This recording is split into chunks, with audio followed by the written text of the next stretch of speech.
The 80s Rewind Show podcast. It's time to bring you yet another amazing episode. And now, welcome your host, Rob, the face for Radio Burgess. Enjoy the show. Hello, it's 80s Rewind Show podcast with me, Rob, the face of Radio Burgess. Welcome along to today's episode. I've got an absolute belter for you. Before we go on, if you can like and subscribe for me, that'd be great, whichever platform you've got, and give it a cheeky share, or just tell your friends about the podcast. That'd be amazing. I really, really appreciate that, and I'd owe you a cup of tea. So I finally got my finger out and I've sorted out all my media. So if you want to contact me, if you've got a suggestion for a guest, or you just want to say hi, or you want to give me some suggestions about anything, or just want to say hello, you can get me at the 80s Rewind Show at gmail.com. That's the 80s Rewind Show at gmail.com. And I'm sure whichever platform you want, there'll be a clickable link to the email. Don't be afraid to say hi. I love talking to people and I'd love to talk to you as well. Right, today's guest, absolute belter for you. Nick Heyward from Haircut 100. I had a lovely chat with Nick. We were discussing the name Haircut 100, what it means and where it comes from. We was also discussing the album Pelican West and the pressures that came with Nick writing pretty much a lot of that. What's nice as well, we got to speak about, just generally music and what the influence of music meant to us as young kids and the power of music. We spoke a bit about that as well. Anyway, I'm not going to waffle too long because we want to get to the interview. Don't forget, like and subscribe if you can, and tell all your friends about it. That'd be absolutely amazing. And if you want to get me, it's the 80s Rewind Show at gmail.com. And one more time, because you need to grab a pen, the 80s Rewind Show at gmail.com. Anyway, Nick Heyward, let's get to it. So, music, where did it first come into your life? Music was just always around the house, just like frying pans were, and letterboxes. Very important. Letterboxes have been very, very important in my life because my first port of call with the outside world and the TV was outside of my letterbox. I could see Bunty from How. Right. Lived across the road. And so it's like she was on the telly, but she was also, out of the letterbox. Right. Because I wouldn't just stand in front of her house. I would always peek out of the letterbox. Right.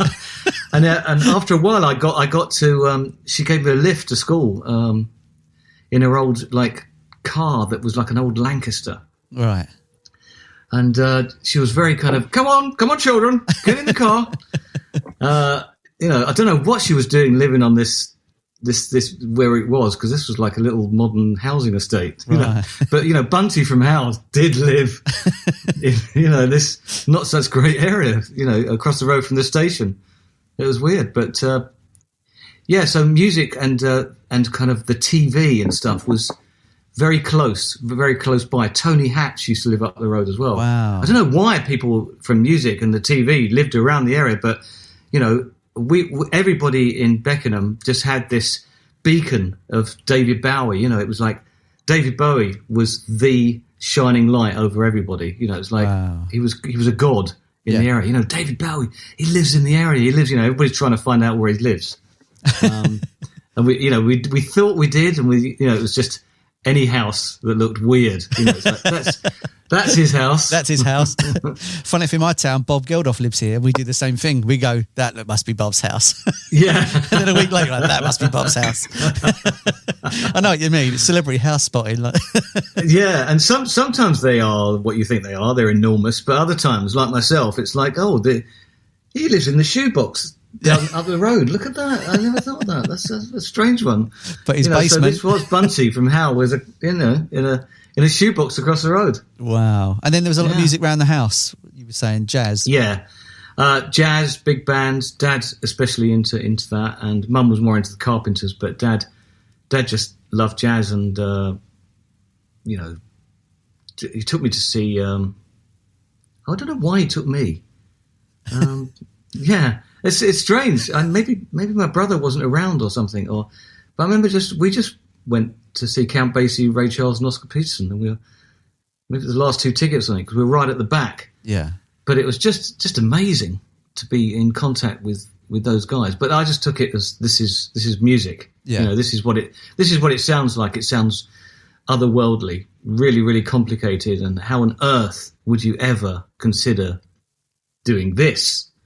So it was just not what I considered doing, because it just looked, you'd sit in front of a piano and you'd look at it and go, it's complicated. I remember finding a double bass in my auntie's loft, and just kind of staring at it, and going doom, doom for hours. And I just thought, how do you get anything out of this? How does music appear out of this? Because you'd go and you'd hear Dad's music, and it was just.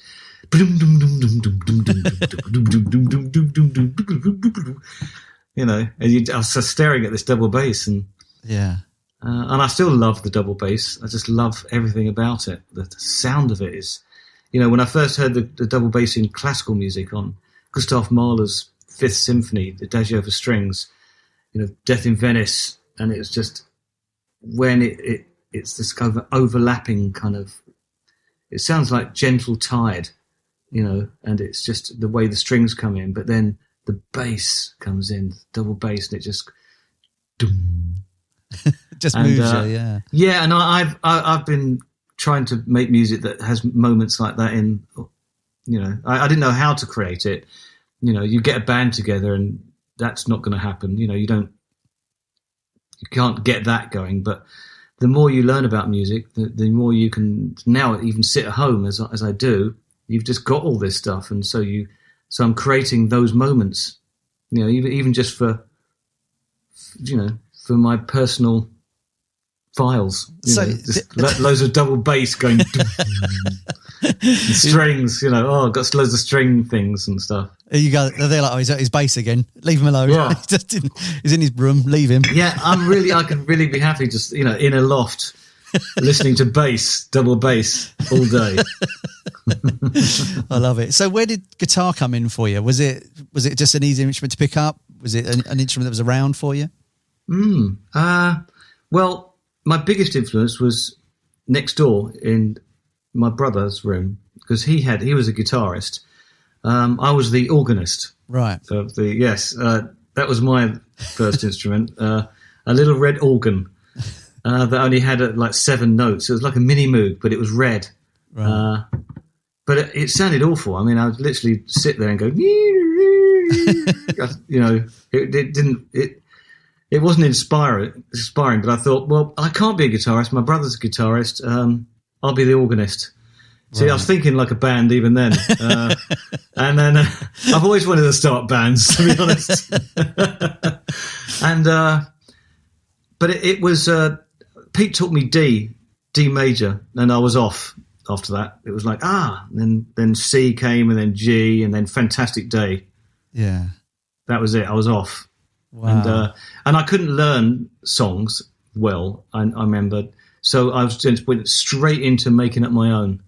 Right from the off. Wow. That was it. So you started writing from an early age, pretty much. Yeah, because I just started making up stuff because it was always the way. I even with art, I just thought, okay, I just started drawing, but I didn't have any training. But you just thought, I can, I saw Dad doodling.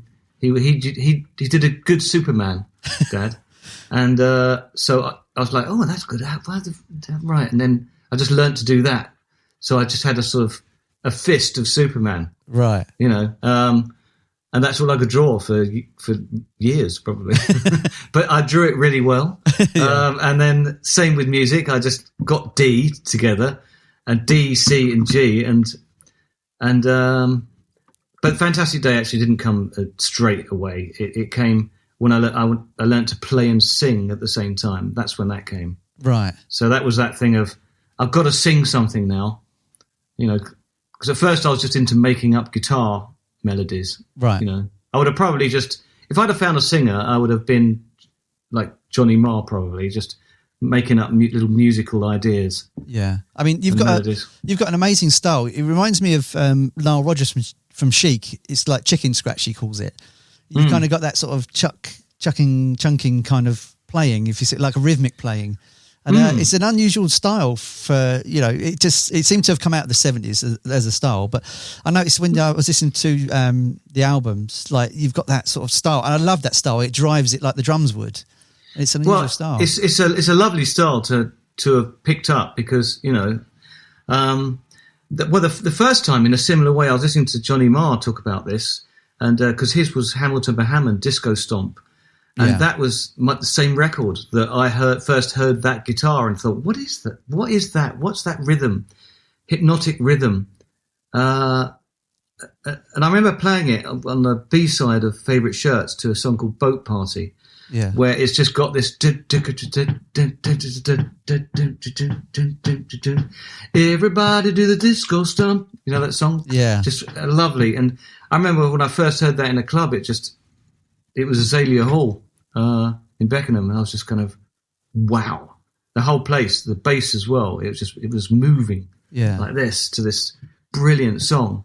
And when you see people dancing, it does something to the music forever. I feel like I will always associate that song with halternecks, you know, and budgie jackets and round-toed shoes, you know, all standing in line, all dancing together. Yeah, you know, just in unison. There's a moment that's just there, an imprint, and I think that's what music does. It really it makes an imprint, you know, like Count Basie did that moment, like later when punk came out, you know, XTC at the Greyhound in Croydon when they, you know, played Neon Shuffle. It was a moment, you know, when the Jam came on stage, the electricity that they first had, you know, they're moments that just kind of, they're there. It's just weird strong imprints when everybody gets in sync in the same room as well. It's a really unusual thing. I mean, nowhere on your scale have I ever witnessed it, but I used to DJ in a club for a while, and I remember one day I was playing a house track that was very popular. So, like you do as a DJ, I said, "Make some noise," you know. And I remember the whole room screamed at the same time. I think there was 700 in, or something like that, 600. Oh, that's great. But I remember that feeling of the sound moving at me, and it terrified me for a split second. I was just like, I don't like this. You know what I mean? And then all of a sudden I was like, no, this is awesome. But it's just when same like a wave. Yeah. You know, I mean, don't mess, you know, with nature. But you know, I don't know if you've ever been devoured by a wave. Yeah, but 100%, yeah, you know, when it takes you just got to go with it. There's no fighting against the nature. It's just crazy, just like that volume and all the air moving at me, and I was just it's power, isn't it? It's really powerful, and it was really frightening. And I know it's nothing like it, but I said to my friend, we was talking about this sort of stuff, and I said it's a bit like Hitler with the Nuremberg rallies, where you know he had that command of all those people. And it's just one little guy standing on a box shouting. Yeah, he can command this entire crowd. And it shows you how dangerous it is used for negative, you know, because positive works just as well as negative does. It does, Not as good, thankfully. You know, positive hopefully will always reign. That's right, but it is. There's I mean, it's like the internet, isn't it? It's the duality of the internet. You know, like it's good and it's bad, and at the same time. Yeah, it is. Yeah, you can do something good, and everyone criticises it for it. I know what you mean. But it's just exactly that. Just I've been there. That when you're at a gig or when you're doing something, and everyone just locks at that one split second, and it's just it's incredible. And you could lift cars with that. I swear to God, if you all lifted a car at the same time, you would throw it in the air. It's amazing. But it's Superman. You're right. Yeah, exactly. Again, But you're right. It does make an imprint on you, and you don't forget music. You know, I remember my first gig still to this day. You know, it was Spinal Tap at the Royal Albert Hall. That's a good one. Yeah, I like that. 1992. Yeah, and it was not only amazing; they played brilliantly as well. So it was. Yeah, they're brilliant musicians, aren't they? And Derek Smalls is like a brilliant. All of them are just you know. I know it's a parody and stuff and satire, but they're actually really brilliant musicians too. Yeah, I was standing in front of Christopher Guest, like Nigel Tufnell. He was literally like 2 seats away as well, so I could see him playing the guitar. And his note dexterity is amazing. He's an amazing player. Yeah, and, that was he's the real muso in the band, isn't he? 100%. And they were they were really funny. The band sounded amazing. They had Albert Lee guesting on guitar as well. So, you know, I can remember the smell of the seats at this much talent. That's it, Albert Lee. If he's lucky. But so I know what you mean. Yeah, once you see the first one, it's amazing. And then, so guitar-wise, is it Gretsch you used to play a lot of? My first was Telecaster because I was so into Quo. Right, wow. I was into early Quo, like Down Down and Caroline and all the like basic rock, because I was really into basic rock like Quell and Montrose. I wasn't into Led Zeppelin, funny enough. I wasn't into sort of avant-garde rock. I was into just real basic rock. There was something I really liked about it. When Down Down kicks in, you've got this very simple riff, down down, and there's all their songs start off with this really simple riff, and then when the drums kick in, again it's that, and then the bass is there when the bass kicks in, and I can still listen to that now with the same. It's like as fresh as a daisy. Yeah, absolutely. I will never get bored of that song. And same with Bohemian Rhapsody. First time I heard that, it blew my head off. I couldn't believe how beautiful music could be. Nobody had ever heard anything like that before. Yeah, it was out there. It was really out there. I mean, I thought the Seven Seas of Rye was. I loved that song. Yeah, but and that's what I kind of that got me into music first, because I just thought I loved intros. Really, how they just. It's a bit like still now. I mean, I like books that have great intros as well. Yeah. And songs. Just that whole thing. Seven Seas of Rye had a brilliant intro. Yeah, that piano's crazy. Yeah. Yeah. And just beautiful harmonies. And is this the real life? Is this just fantasy? I mean, what an opening line to a song as well. I mean, asking a question. Yeah. To start a song. I mean, we get songwriting nowadays that doesn't particularly venture down alleyways like that. Nobody can make Bohemian Rhapsody on a laptop. Yeah. It's just an impossible thing. And if it was made on a laptop, how would it sound? No, it would good. It would definitely be kind of recorded. Track to death, it'll be all in time, just in case you wanted to reprogram something. Mind you, they did do it over 5 studios, so they did sort of. And that's another thing, because there was, it's a band. It's recorded over 5 studios. It's recorded over time, probably when they were touring in between. So you'd come back with a different perspective. Freddie would probably take a rough mix home of this bit, and then somebody would come up with another bit, and all the suggestions. I mean, that's the whole thing about, because I've watched pop records being made, because before I made pop records, I just heard them. Yeah. So, I was just one of the sort of like young people that then went in with the experienced people, and the experienced people showed you how to do it. Yeah. Like now I'm at that age where, I've been at that age for a long time, but, where I can show the youngsters what they can, this is possible actually, because, you show them structure. And, they show you a new perspective on life, and a new angle on things. You show them, the basics. Like if without Bob Sargent, meeting Bob Sargent, who was the Beats producer, who was the first producer I met, and, the way he saw the song, because Love Plus One was, I mean, Favorite Shirts was different. It was kind of similar. There wasn't much change. I say that much. It's tightened up, right? But Love Plus One particularly, because it didn't used to go da da da da da da da da da da da da da. It just didn't do that. It was like it felt like this beautiful line that went da da da da da da da da da da da da da da. It was really nice, sort of reflective kind of after it, and there was no like ding ding ding ding ding ding ding ding. It was more like Talking Heads. It just like chugged in, like chugga chugga chugga chung chung chung. Yeah. I went off to the right,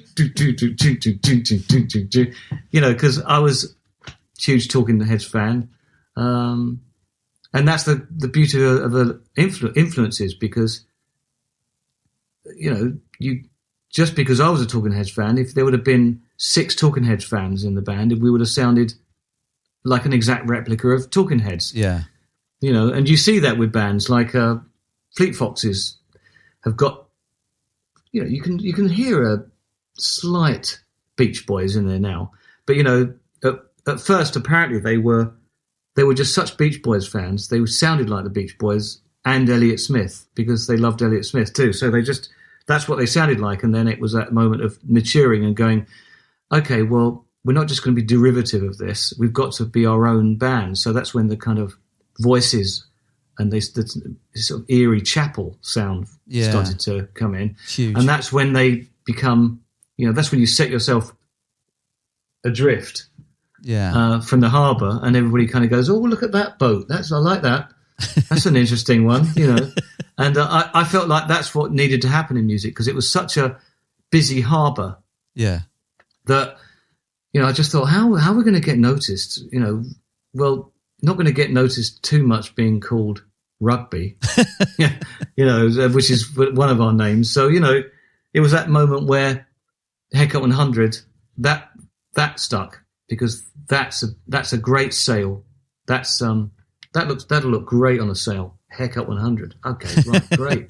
It was pop art. It was just different, and it's got a number in it, and it's 100% commitment. Ooh, haircut. Because we're obsessed with our hair,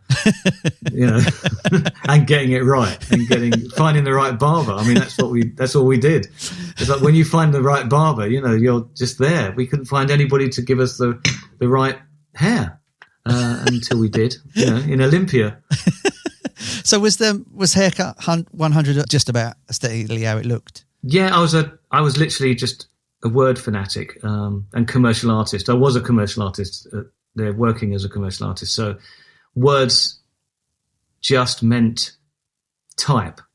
Yeah. They meant advertising. They meant like to draw you in, to catch your eye. They didn't even have to necessarily mean something, in the same way like in Japan, when they just have English writing, that's what it is to them. So it could be, I remember sort of seeing a radio and it said, "Go bonkers, go Jack" in it. And you think, what does that mean? But it's just, it's... Yeah, it's like Spandau Ballet. It's just... Yeah, what does that mean? Yeah. Sounds brilliant. Means, it must mean something to somebody, or it's just wordplay, simple wordplay. I'm not, my education's at that particular point as well was just, it was immature. So I made stuff up again. It was that stuff. So I had the mind to make stuff up that I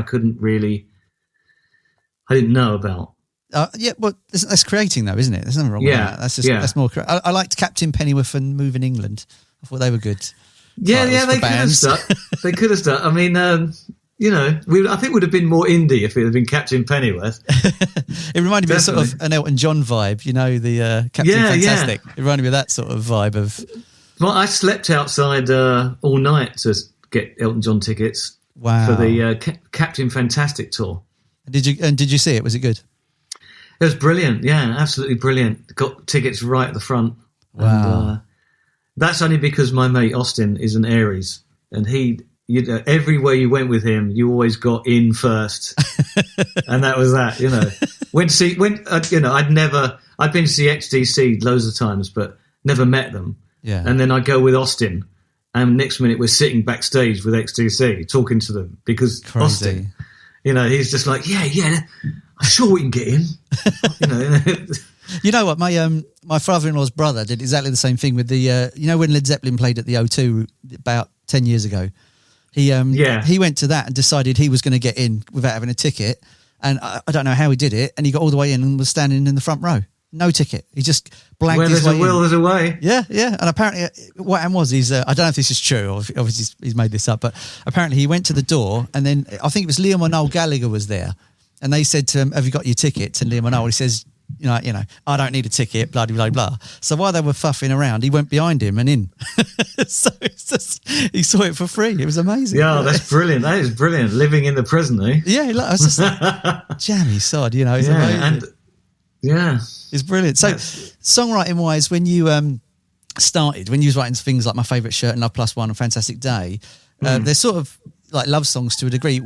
Did you understand the meanings at the time? Like, did you understand love? Did you have a girlfriend at the time, or was it just writing from an outside perspective, looking in at what you thought it was?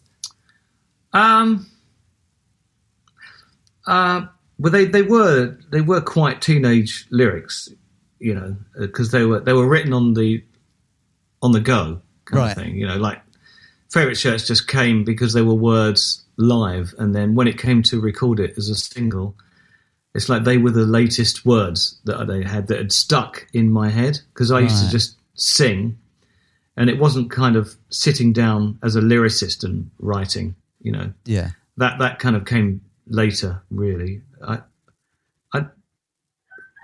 Fantastic Day I kind of did because I had just had a chorus. It was just a chorus for ages. It was like a learning to play and sing at the same time. So I remember consciously sitting down with my girlfriend Laura and going, you know, I'm going to write a verse. Right, okay.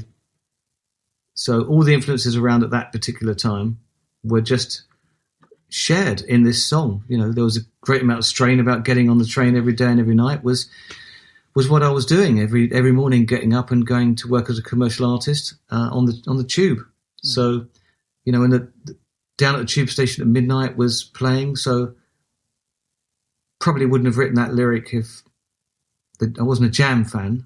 Yeah. And probably if punk hadn't come out. So you're always just influenced by all the things that are just around you at the time. And, you know, then being such a massive XTC fan and Squeeze and just such brilliant pop songs everywhere. Yeah. So when you're sitting down and writing stuff, it's just an influence of everything you've heard up until that moment. Right. And beyond, you know. Yeah. You are making new stuff as well, but it's just, it filters through, you know, you take it in and then it filters out and you're writing, you're like a prism and you're writing your own version of it. It's almost like, I think that's what it was as it comes in, and then something else comes out that's new.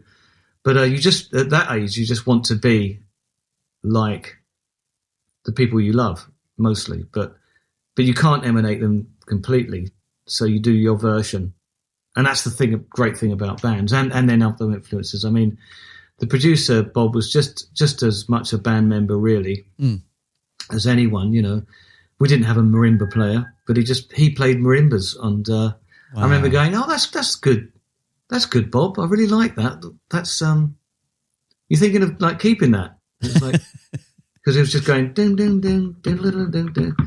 He said, oh, I just like to get in there on a record, you know. I do it with a beat and it really annoys them, you know. But it's like he just likes playing marimbas on things. So he's all over the beat playing marimbas. Yeah, but I mean, it just works, doesn't it? It just works. Yeah, and that's the lovely thing about working with somebody who's older and more experienced. And we just looked up to him and thought he was our father at that particular time and guiding us into pop music. And, you know, everybody's older than us at that particular point. And that's the way we look at it. So we're just learning and you know, you're doing your best, but you don't know really what's happening. Right. Yeah. Really. You don't really know, you know, and we were only 19. Well, you know, 3 of us were 19. You know, we had 3 more just slightly older guys in the band. They seemed to be a bit more together. Yeah. So when you was recording Pelican West, was it an easy album to make? Was it difficult? Or was it simple? Really? Yeah, really easy. Yeah, the backing tracks were all done in like a couple of days, really. And that was Les on bass, Blair on drums, and myself. And the songs that we knew, Graham played in there too, and then we would just put them down. Like Surprise Me Again was put down because we knew it so well, so it was just a take of Surprise Me Again. Favourite Shirts the same way. And then the songs that nobody knew yet, but they were straight out of my bedroom into, well, I think of this one, and they would just play on it anyway, whether it was good or not, or they liked it or not. It was just a matter of playing it. Like Snow Girl, I don't think anybody had heard. Right. So that was kind of played in the studio, and so that I mean, the most interesting one for me on that is Lemon Fire Brigade. Yeah, I just think that's really interesting because it starts as a vocal and then just stops and just carries on with loads of music. I thought that's really an interesting approach to, you know, you think it's going to be a certain song and it just goes off. And I mean, how that's not been sampled to death yet as well, because that percussion section in that is amazing. For anyone that hasn't heard it, go on Spotify and hear it. It's amazing, especially people that sample music. I mean, you know. Oh yeah, it's just lovely, isn't it? I mean, we were so chuffed to have Mark in the band properly around that time as well, because before then we just had him in the band because he was in another band as well. Because you know everybody wanted Mark in his band because he was a really good-looking guy who played brilliant percussion, and you try finding a percussionist at all around London at that particular time, and he looked like one of Spandau, and we were kind of South London scrags, and we just thought, oh yes, this handsome man who could play Latin American, Brazilian percussion, and he was so good. He could have been a session guy at the time and just played on everyone's records because he was really good musician, really percussionist. So to have him in the band was just such an asset. And I remember, like walking in and hearing more percussion over the stuff as it was, the cake was being made. You could go in and like overnight you'd hear a section. I remember hearing Lemon Fire Brigade when it was going to be being built, because at first it was just, we need more funk songs live. Right. So, I'd just play a bit and then go, okay, put some funk in the middle there. But, it was a song I was thinking, why, oh, why, Lemon Fire Brigade, why, and I just thought, oh, that's a nice riff. So that was a bit like this kind of Johnny Marr thing where you're just putting some music together, but it's not really a song, but it just works live. You're playing it live, it's going down well. And when you're going, because that's a little guitar riff. And then it was nice when Phil Smith picked it out on his soprano, which was to follow it, which gives it an instant kind of joy about that riff and that song. It's just suddenly, and then it looks like, oh, these guys can really play because we're playing together, going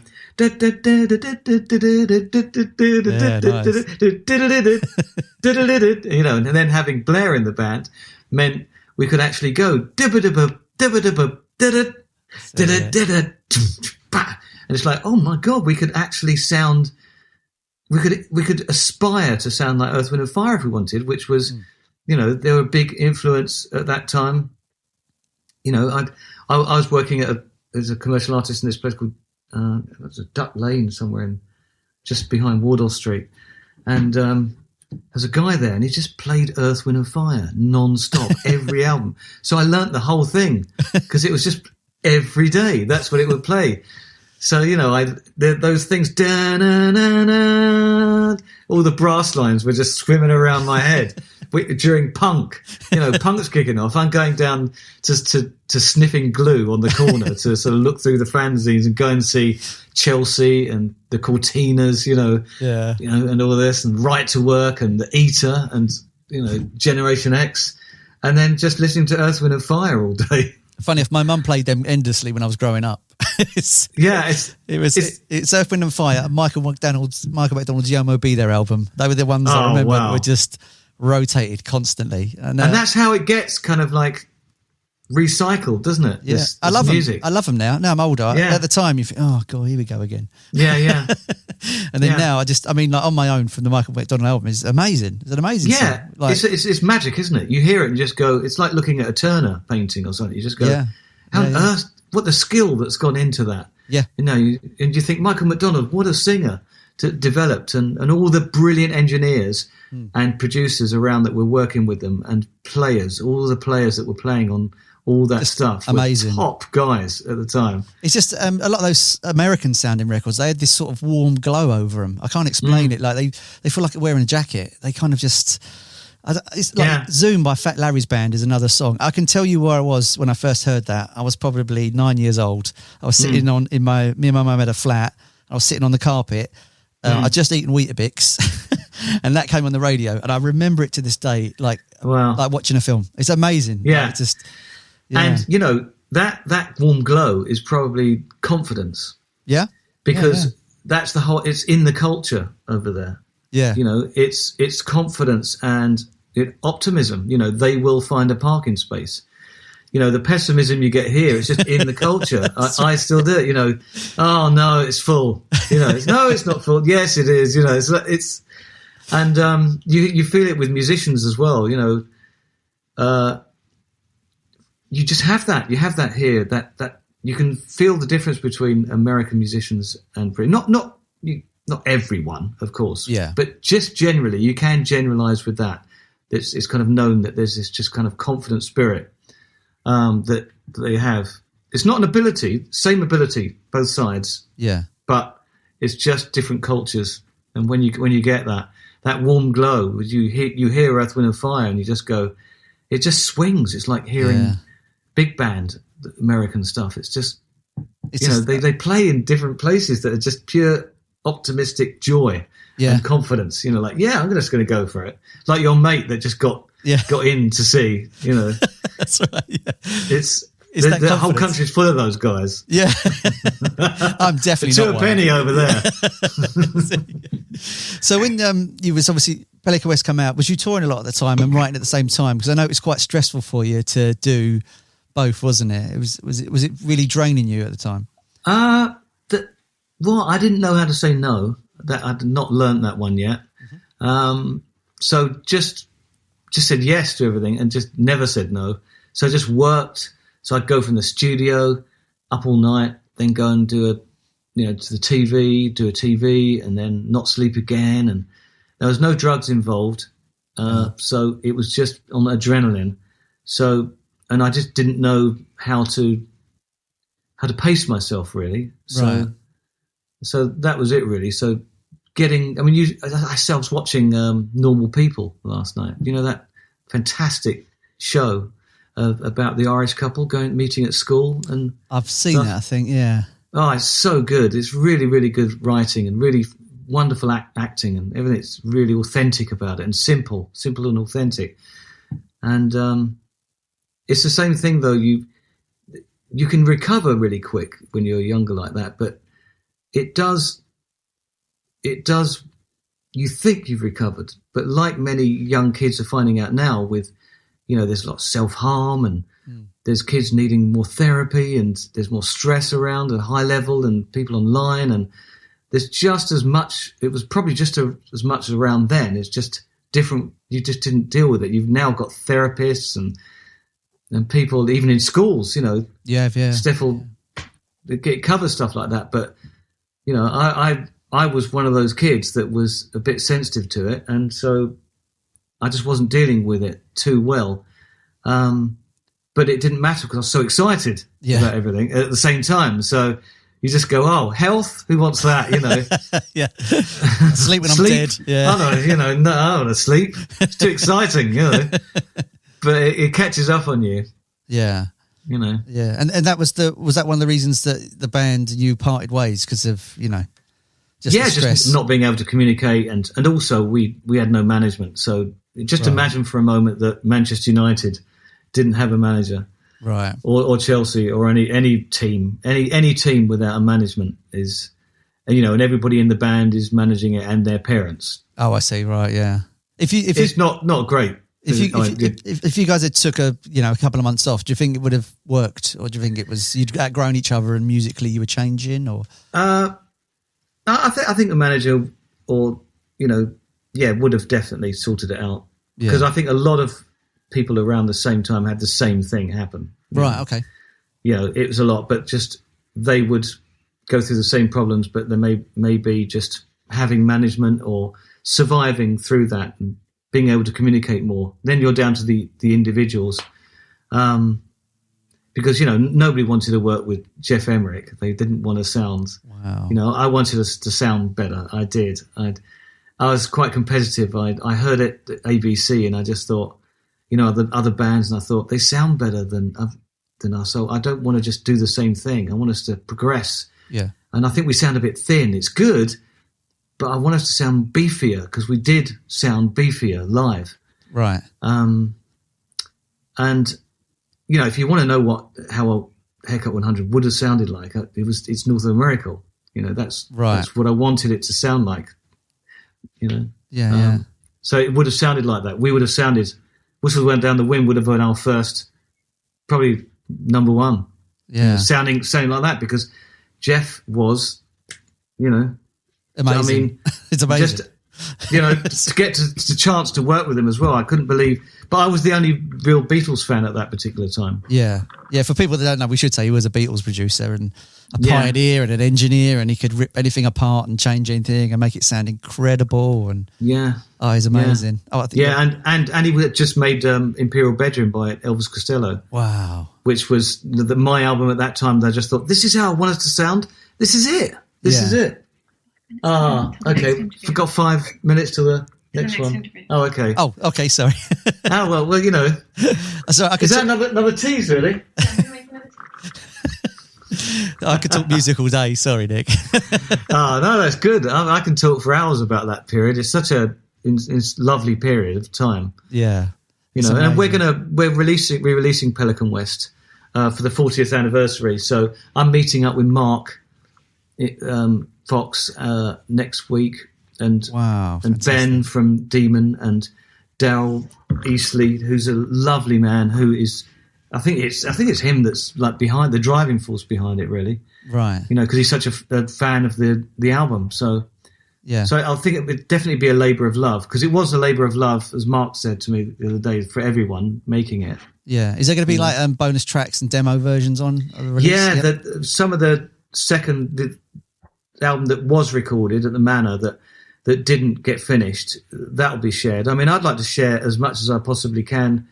I've heard most of it, and you know, even instrumentals, it'd be nice to share. Just their work in progress. Yeah. Of the time, they're not going to be finished, because you know you can't go back to something that was started 40 years ago. And in that mindset, sing over it. Yeah. You know, I mean, I've heard people do that and stuff. It's all right. Have you heard Cat Stevens has done a version of Father to Son where he sings to himself? So he took. Oh, that's nice. It's amazing. So he did the youth version part of it. He was in concert in 1970 in Canada, I think it is, and then he's done it obviously with his voice now, and it really, really works. Oh, great! If you get a chance, I think it's on YouTube and Spotify and all over the place. Okay, yeah, I'll check that out. You will absolutely. I love it. I played it like 400 times. I probably played the original 700 times. Good. That's great. It's amazing because it's still him, but it doesn't sound like him as well. It's just it's phenomenal. So if people want to catch you, are you out touring at the moment, or where's the best place to get some of your new albums? Just doing dates. You know, I've just because of the COVID, I didn't know whether indoor dates were going to happen, so didn't plan any kind of like touring as such. But then there's outdoor. I thought it was just all outdoor, so I got outdoor dates like Let's Rocks and things like that, where it's nine. I've got a 9-piece band, full brass section, percussion, and we do. You know, I do old songs like Favorite Shirts and Atlantic Monday, and cool. Really. Really good band, and then I'll just go out and do a kind of Crosby, Stills, Nash with 3-part harmony of the songs and stuff with Anthony and Adam from the band, which I would enjoy. I did that at Gary Crowley's night the other night, and just love that. And it's just a bit like, you know, when you're doing that, you're just going, oh, this is interesting, because I didn't start out like this. So to suddenly, you know, I've actually still never listened to Crosby, Stills. I mean, I've said the odd thing, but I love the harmonies, of course. But amazing band. Just getting into that more, getting into harmonies and stuff, and with the help of Anthony, who's got really, you know, he likes to put harmonies together. He's got perfect pitch and things, so that it's really helpful doing that. He'll know what the harmony is immediately. Like, wow, you know, classically trained, so he'll go da da da da da da. But you know, I came from that punk. Yeah. Make it up as you go along. 3 chords. I go, oh, that sounds beautiful, but I have to know. It's by a process of fumbling through the dark that I get there. I just feel it, you know, still to this day. And the trouble is with the feelers, you can feel your way, but you have to feel by mistakes as well. You have to learn that way. So it's just, but I don't mind that. Well, when you make a mistake, you can call it jazz, because there's no mistakes in jazz. So. Yeah, exactly. But even there, you have to know what to not to. You know, it's jazz, and then there's avant-garde, isn't it? It's a bit like, whoa. Well, I mean, what can I say, Nick? Thank you so much for talking to me today. It's been an absolute pleasure to meet you. Thank you so much. It's been lovely. Really nice chatting to you, man. If you enjoyed today's episode, make sure to subscribe and leave us a review.